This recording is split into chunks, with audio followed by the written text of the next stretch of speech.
Protect your DNA. BioPQQ can promote formation of new mitochondria. Infowarsstore.com.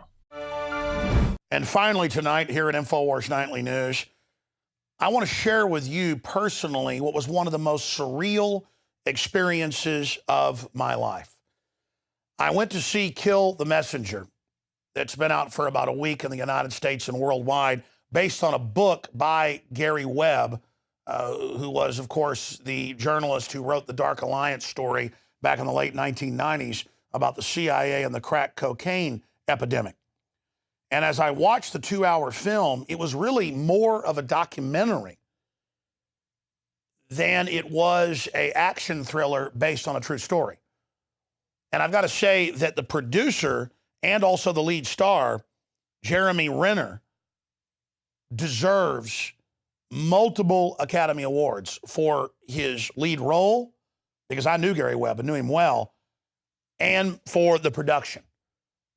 I don't know if it'll win all those awards because the average person or even the Academy doesn't have the inside knowledge I have on this.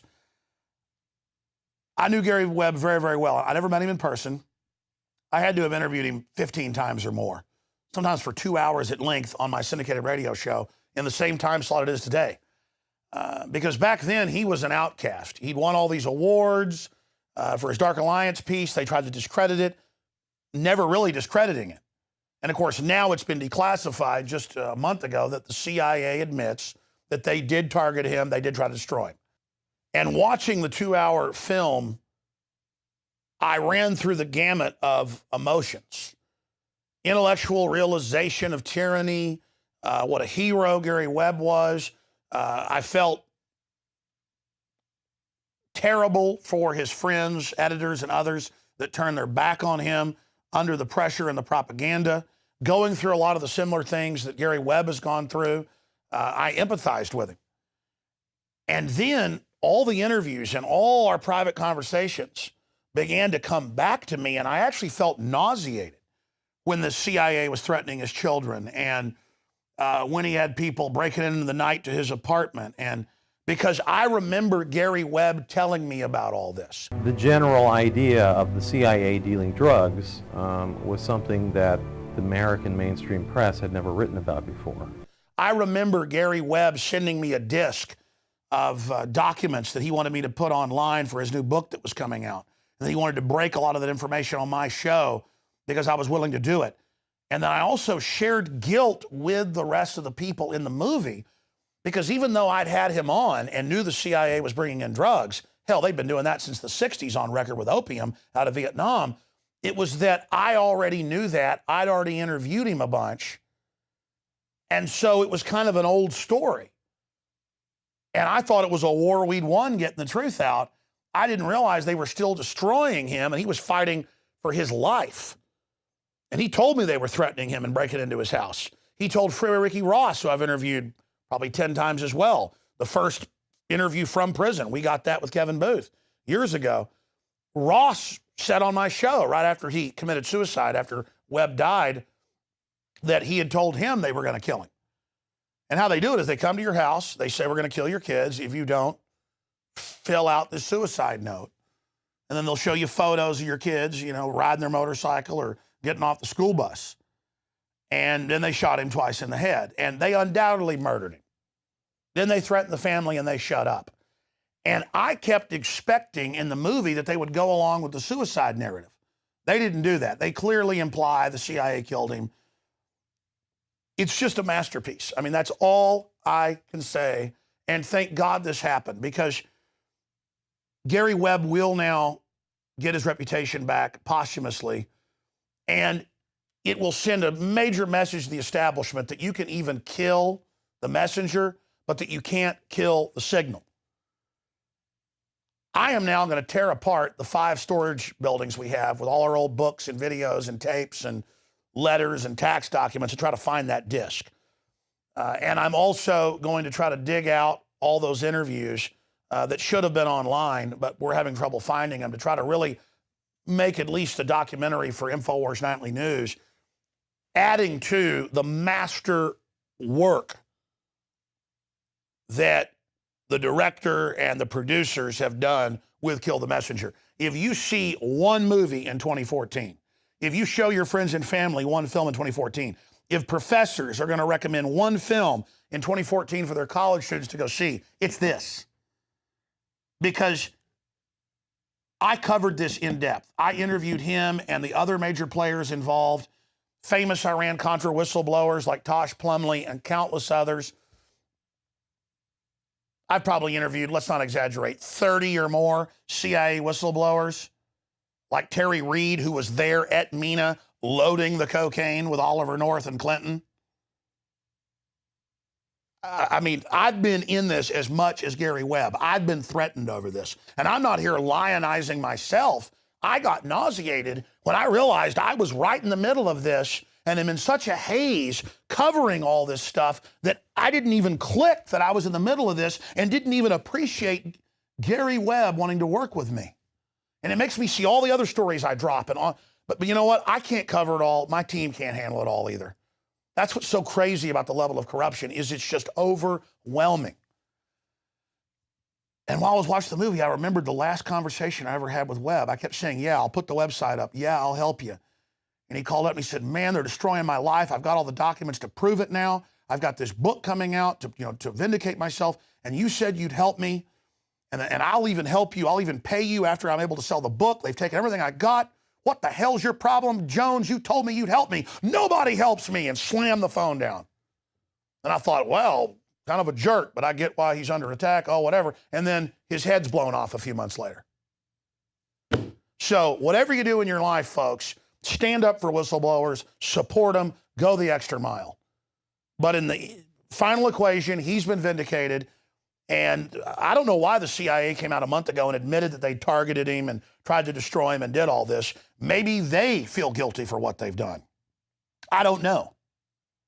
Or maybe it's just a threat to all other journalists and they think this will create a chilling effect. It's just so sick. And now it's come out, the rest of the story, that they're running the Los Zetas crew. It's in the El Paso Times, the Chicago Tribune, that these drug dealers bringing in billions a month in cocaine and other drugs are admitting they work for the CIA to control the networks, that the big banks laundered 370-something million in drug money in a 2-year period. That was even in Bloomberg a few years ago. And no one gets in trouble. Gary Webb is and was a true hero. And when they threatened his children and his wife and his family, he didn't back down. And then I watched those actors playing the parts of the editors and the people at the San Jose Mercury News and how they turned their back on their friend. I didn't hate them. I felt sick at just the herd cowardly mentality that just runs through culture and runs through society today.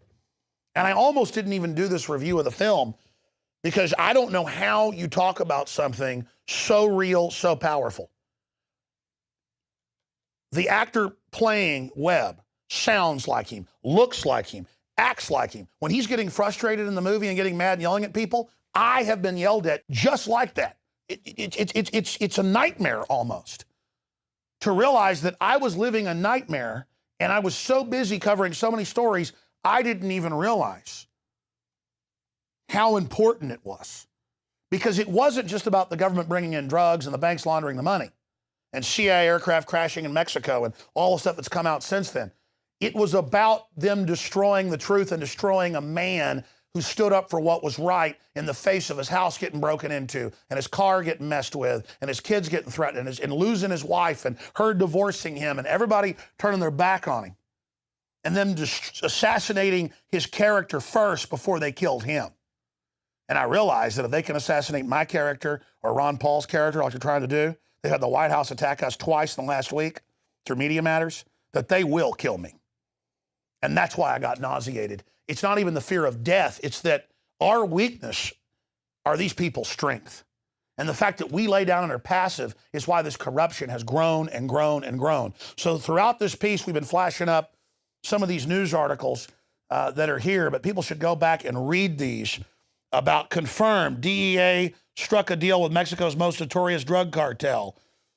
Confirmed Mexico drug plane used for CIA rendition or kidnap torture flights, or Operation Fast and Furious as a false flag.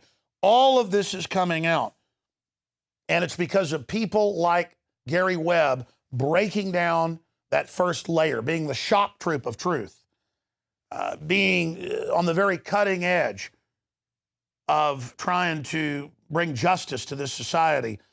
It's people like him, the foundation that all of us, men and women of every race, color, and creed, stand together today. And they targeted this individual and destroyed this individual because they're afraid of the power of the individual. They're afraid of what people with truth and justice can do. And that's why I always end this transmission by saying, if you are watching or listening to this, you are the resistance. You do have power. We can make a better world. We can stand up for what's right. We can end this drug war and decriminalize. We can start shutting down the prisons. We can have an economy based on justice and based on innovation and based on exploration, not based on fraud, not based on SWAT teams and lawyers and huge prison complexes. We have the biggest prison population in the world. We have the worst levels of cancer and disease in the world. We've gone from the most blessed country to the most cursed by every metric. Well, that's it for this edition of Infowars Nightly News. Great job of the crew earlier here in studio breaking it all down. Lord willing, I'll be back tomorrow live on the radio, 11 to 2 Central, Infowars.com and PrisonPlanet.com. I want to salute the folks that put out Kill the Messenger. They've tried to kill me as a messenger. So I hope we can all come together in solidarity and promote liberty. And I hope the producers and the stars of the film will come on the show so that we can share our experiences together. But again, I salute the makers of this film for their courage. There's never been a film like this made before.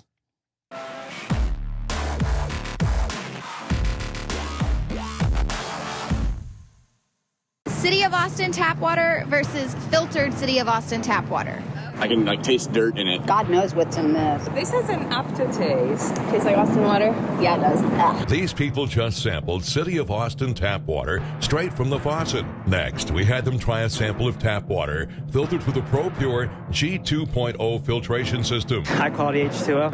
That one is better. Tastes like nothing. Yep, I know what good water tastes like. It's good water. Most tap water contains added substances like fluoride, chlorine, Monsanto's deadly pesticide, glyphosate, and many others. Studies prove that these substances are linked to an assortment of major health issues, including tooth decay, lowered IQ, and even cancer. It tastes like you're drinking out of the lake when you're drinking tap water. Yeah, it has that processed flavor to it. The ProPure G2.0 filtration system removes these deadly substances and many more, leaving only fresh-tasting, deliciously clean water. Okay, this is very tasty. It's good water. Refreshing. It's good. Go to InfoWarsStore.com today. Use promo code WATER and save 10% off your ProPure purchase. Again, that's InfoWarsStore.com or call 1-888-253-3139. You are watching the Infowars Nightly News, which airs 7 p.m. Central at InfoWarsNews.com. Members can share their passcodes with up to 11 other people, and your support is helping us defend liberty worldwide.